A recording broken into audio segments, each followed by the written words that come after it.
Hello and welcome back to my channel. তো আজ সকাল সকাল রেডি হয়ে গেছি, যাবো হচ্ছে ডাউকি, ক্রাংসুরি, ফেফে, তার সাথে অবশ্যই মাউলিংগাঁও। তো জানি না ডাউকির অবস্থা কেমন, কারণ আমার ব্যক্তিগতভাবে মনে হচ্ছে যে জলটা ঘোলা হবে। তারপর চলো দেখি একসাথে যে ক্রিস্টাল ক্লিয়ারও থাকে নাকি ঘোলা জল পাই। তো চলো দেখা যাক। তো গাড়িতে উঠে পড়েছি, চলো যাওয়া যাক। তো বর্তমানে এখন আমি ফেফে ফলসের সামনে। ফলসটা উপর থেকেও দেখা যায়। তো এখান থেকে অনেকটা ট্রেকিং করতে হয়। এবার তোমরা যারা ট্রেকিং করতে চাইছো তারা নিয়ে নিও। আয়দার এইখান থেকেও ভিউটা দেখা যাচ্ছে, যদি মনে করছো নিচে যাবে না তাহলে এখান থেকেই ফটো ভিডিও করে তোমরা রিটার্ন করতে পারো। এবার মনে হয় যদি করার তাহলে করতে পারো। এবার জিজ্ঞাসা করে নি যে কত নিচ্ছে গাইড, জিজ্ঞাসা করে জানাচ্ছি। এবার তোমাদেরকে বলে দিই, এখানকার যে গাইড আছে ও নেয় হচ্ছে 700 তোমাকে পুরো একদম ফেফে ফলসের নিচে পর্যন্ত নিয়ে যাওয়ার জন্য।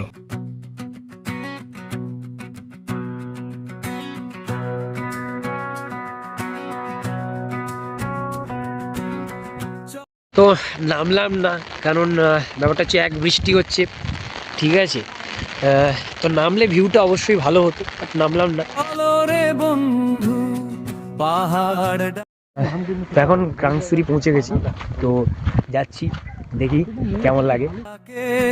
মেঘের দেশে যাই, বাঁশির সুরে পথের গানে মনটা ভেসে যায়, এর সাদা ধারা। এটা হচ্ছে ভিউ পয়েন্ট, কিন্তু সেই লেভেলের ভিউ দিচ্ছে না যেভাবে ওয়াইশডংয়ে দিচ্ছিল। তো মোটামুটি দেখতে পাবে কোনো রকম আর কি, দেখার জন্য নিচে যেতেই হবে। ডাকে সকাল বেলা, পাথর ছুঁয়ে নেচে নেচে গায় ঝরনার মেলা।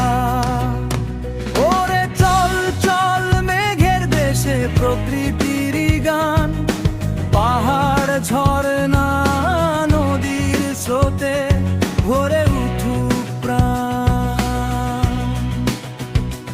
ওরে চল চল মেঘের দেশে। বোট জিজ্ঞাসা করলাম, পার হেড 100 টাকা। একটা বোটে দুজন বসতে পারবে, ওই 200 থেকে 300 মিটার এক রাউন্ড আর কি। যেখানে বোট চলে ওখানেও তোমরা মানে ওখানেই স্নান করা যায় আর কি। তো লাইফ জ্যাকেট পার হেড 1 ঘন্টার জন্য 100 টাকা করে। তো এখন আমরা বেরিয়েছি ক্রাংসুরি থেকে। তো এটা হচ্ছে ইন্ডিয়া বাংলাদেশ বর্ডার। এই যে দেখতে পাচ্ছ সব ইন্ডিয়ান বিএসএফরা বসে আছেন। তো এখন চলে এসেছি হচ্ছে জায়গাটার নাম ডাউকি, খুব বিখ্যাত নদী যেটাকে আমরা ডাউকি বলে থাকি। অ্যাকচুয়ালি নাম হচ্ছে ওমঘাট। তো জলের অবস্থা খুবই খারাপ, আমি জানতাম কারণ বৃষ্টিকাল। তো তাও এসছি এত দূর, চলো ঘুরে আসি।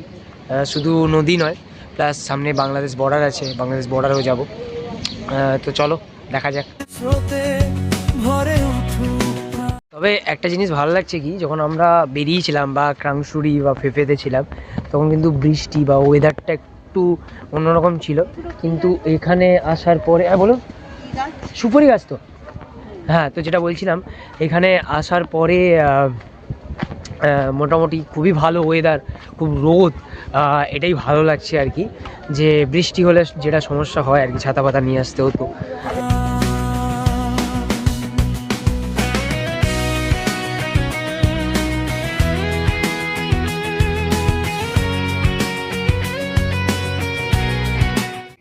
তো তোমরা যে ওই বাঁশের উপাসটা দেখছো ওটাই হচ্ছে বাংলাদেশ, এটা হচ্ছে বর্ডার আর কি, ভারত আর বাংলাদেশের বর্ডার।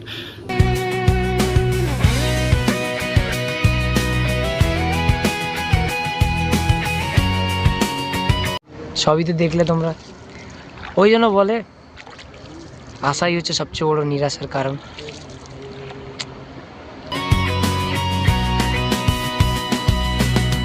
নীল জলধারা স্বপ্ন নামে নীর, সবুজ বনের বুকের ভেতর। 800 টাকা দিয়ে তো আমরা বোটটা নিয়েছি। এবার দেখলে জলের অবস্থা খুবই খারাপ লাগছে। তো মোটামুটি ওইখানে মাঝখানে এসে দাঁড় করে না 1000 টাকা নিলে নেয়, অনেক ভিডিওতে দেখেছি বা শুনেছি। আমরা 800 টাকা দিয়েই নিলাম এবং আমরা বললাম যে দাঁড় করাতে, ওনারা মানে উনি যে আমাদের গিয়েছিলেন উনি দাঁড় করালেন। শীতল বাতাস গায় পাহাড়ি সুর, মেঘ ছুঁয়ে। তো ডাউকি বলো, উমগট বলো, যাই বলো, সেখান থেকে যাওয়ার সময় এই বর হিলস বলে একটা জায়গা পেয়ে গেলাম। দেখো কতটা একদম কাছ থেকে ঝর্ণা, হেভি লাগছিল, হেভি হেভি। মন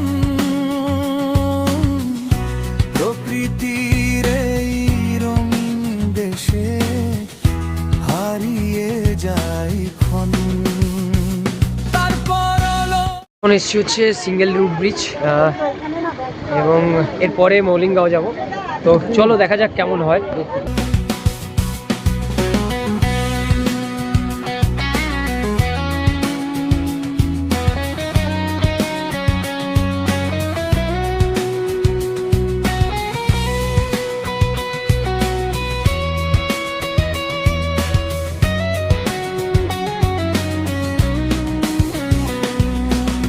সীমানা ছুঁয়ে বাতাস বয়। তো এখন বেরিয়ে যাচ্ছি লিভিং রুট ব্রিজ থেকে।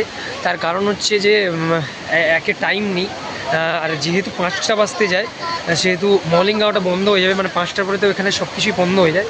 তাই তাড়াহুড়ো করেই বেরিয়ে যাচ্ছি আর ভুলে যা সব। তো এখন এসে গেছি হচ্ছে মৌলিংগাঁও, এশিয়ার সবচেয়ে পরিষ্কার গ্রাম। তো চলো দেখা যায় কতটা, মানে এমনি যে নর্থ ইস্ট যে মানে মেঘালয় এসছি খুবই পরিষ্কার, আর এটা তারপরেও এশিয়ার মধ্যে সবচেয়ে পরিষ্কার। তো সেটাই দেখার যে কতটা কি, চলো দেখাই। তো সকলের কাছে আমি ক্ষমা প্রার্থী, কারণ মৌলিংগাঁওকে বারবার মৌলিংগাঁও বলে ফেলেছি। নদীর বুকে রোদ হেসে যায়, জাগে নতুন শান্তি। শেষে তো এই যে দেখছো এটা নাকি ট্রি হাউস। তো এটা প্রাইভেট প্রপার্টি, তার জন্য পার হেড 20 টাকা করে এন্ট্রি ফি লাগবে ওপরে ওঠার জন্য। মলিনং ফুলে সাজানো গ্রাম, পরিষ্কার সেই সবুজ পথে হাসে প্রকৃতি ধাম। শেষে এলো মলিনং ফুলে সাজানো গ্রাম, পরিষ্কার সেই সবুজ পথে হাসে প্রকৃতি ধাম। তো একদম শেষ প্রান্তে এই যে এখানে একটা ট্রি হাউস আছে। ভালো, মানে ব্যাপারটা হচ্ছে নর্থ ইস্ট এতটাই পরিষ্কার যে এইখানে আসার পর খুব একটা আহামরি লাগবে না। মানে নর্থ ইস্ট এতটাই পরিষ্কার, আপনি মানে তুমি যে হোটেলে থাকো না কেন, তুমি যেখানে যাও না কেন, রাস্তাঘাটে মানে সবটা এতটাই পরিষ্কার, এই গ্রামটা খুব এক্সট্রা অর্ডিনারি লাগবে না আর কি। তো ভালো, পরিষ্কার, খুবই পরিষ্কার। তো ভালো লাগলো। তো আজকের মতো এখানেই ভিডিও এন্ড, কারণ এরপরে হোটেলে ফিরতে অনেকটা টাইম লাগবে। তো দেখা হচ্ছে নেক্সট কোনো ভিডিওতে, ততক্ষণের জন্য বাই। চ্যানেল নতুন হলে সাবস্ক্রাইব করে দিও, ভালো লাগলে লাইক করো, কমেন্টে জানিও কেমন হয়েছে। তো খুব তাড়াতাড়ি আবার কোনো ভিডিওতে দেখা হবে। বাই।